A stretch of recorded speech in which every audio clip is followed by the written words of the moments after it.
In February 1959, 9 experienced hikers vanished into the Ural Mountains. When rescuers found their camp weeks later, the tent had been slashed open from the inside, and the hikers were gone, scattered across the snow in states no one could explain. The group was led by 23-year-old Igor Dyatlov, all skilled mountaineers from the Ural Polytechnic Institute, aiming for Otorten Mountain along a grueling 200-mile winter route. A 10th member turned back early due to illness, a decision that saved his life. On February 1st, the group pitched their tent on a slope the local Monsey people called Dead Mountain. They never sent word after that night. When they missed their scheduled return, search parties combed the mountains for weeks.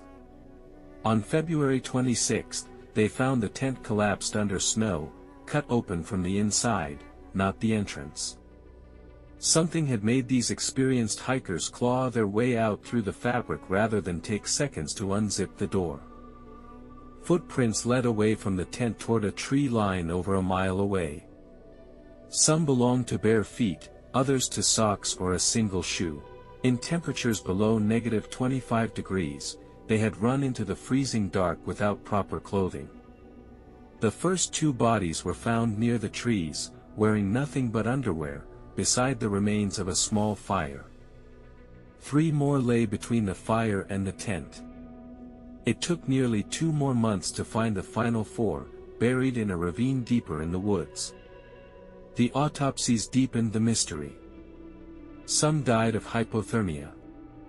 Others had injuries that made no sense for a group alone on an empty mountainside.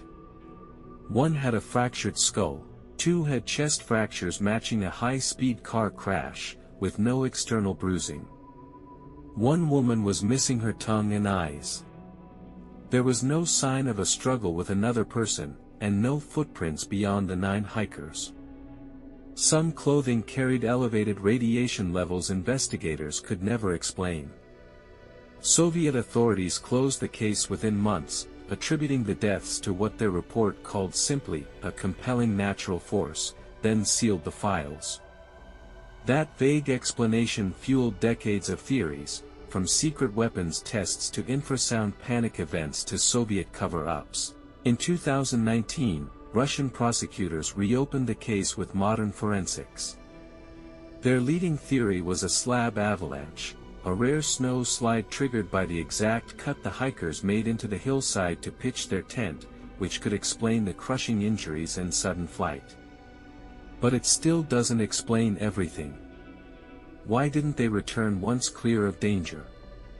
Why did they scatter so far in the dark, in cold that kills within hours? And why were some found missing eyes and tongues entirely? More than 65 years later, Dyatlov Pass remains one of the most examined, least resolved mysteries in modern history.